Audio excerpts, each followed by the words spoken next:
Life ain't all bad, but if you let some folks tell it, it don't amount to a dime. I see the fallout about this recession on the news every day.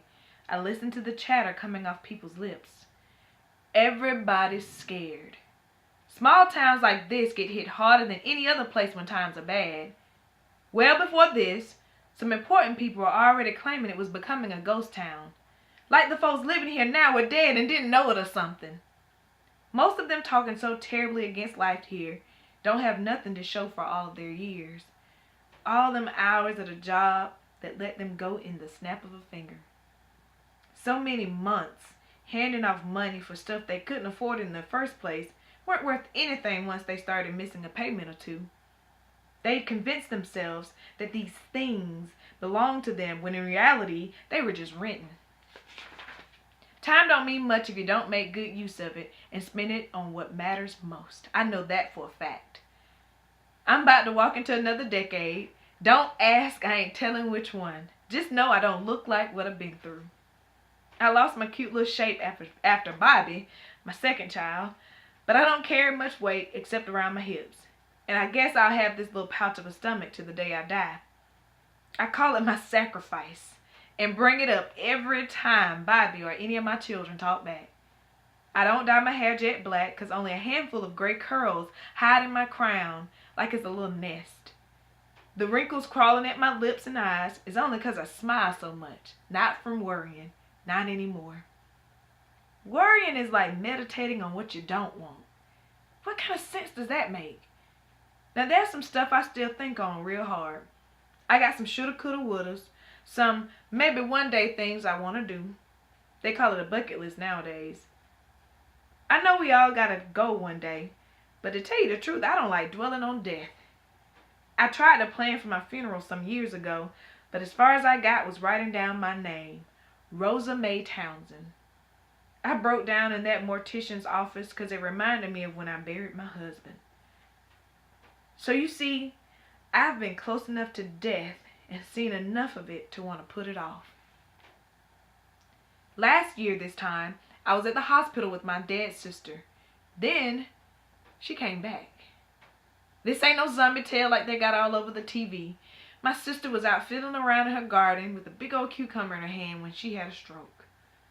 We all got to the hospital crying, praying, worried, angry, just a mess. She's brain dead, the doctor said.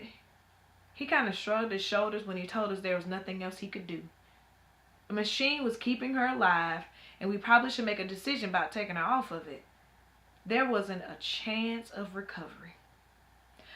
Oh, that broke my heart in two. It's just us in the world, you know.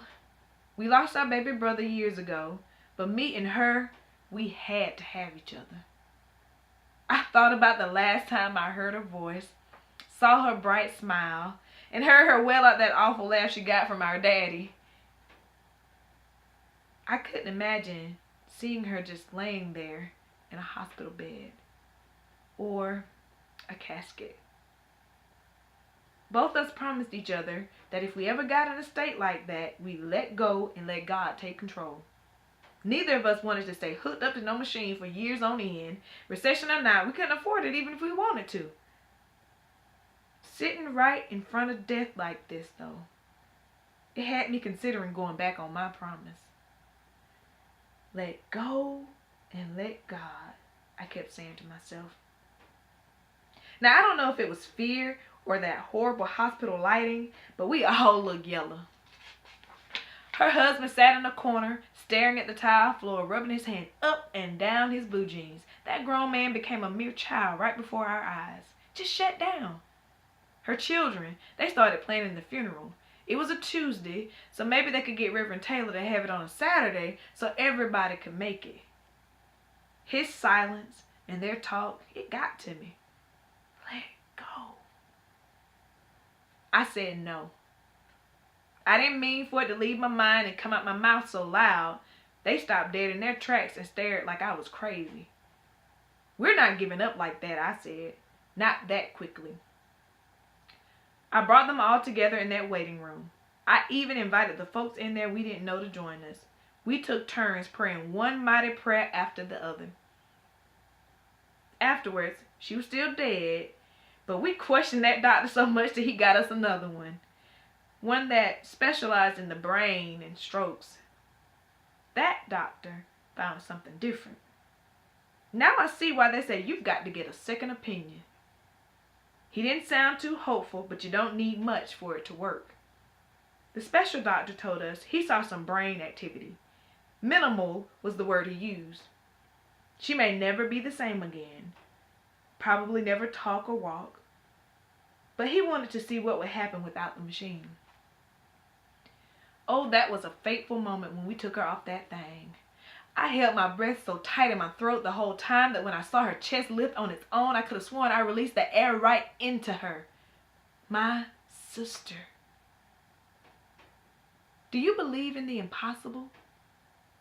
I do now. I don't care how dead a situation looks.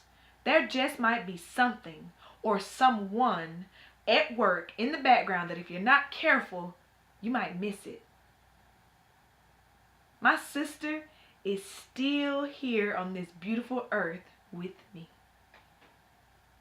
That's enough of that death talk for now. I have to get ready to meet my sister for lunch. She's going to laugh that ugly laugh, and I'm going to pat her hand and tell her I love her and never let go. I hope you enjoyed that sample from my short story collection and devotional Faith Beats Fear. The Impossible is the first story in the collection, and it's based on a real-life faith event. Some years ago, my sister had a stroke and made an unlikely recovery. That's the purpose of all of the short stories in Faith Beats Fear. It really captures those moments where people took a leap of faith, where they decided to trust instead of fear or doubt what vision they had in their heart or in their mind for their lives. And it's all told by my loving and wise narrator, Mrs. Rosa May, who brings to the table her own voice and her own sense of humor and her own wisdom based on her years of living on earth and overcoming her own challenges. And so I hope that you'll read The Impossible, you'll read the other short stories and feel inspired and feel motivated to have faith and choose to draw upon the power, the love, and the sound mind that God gives us instead of choosing fear.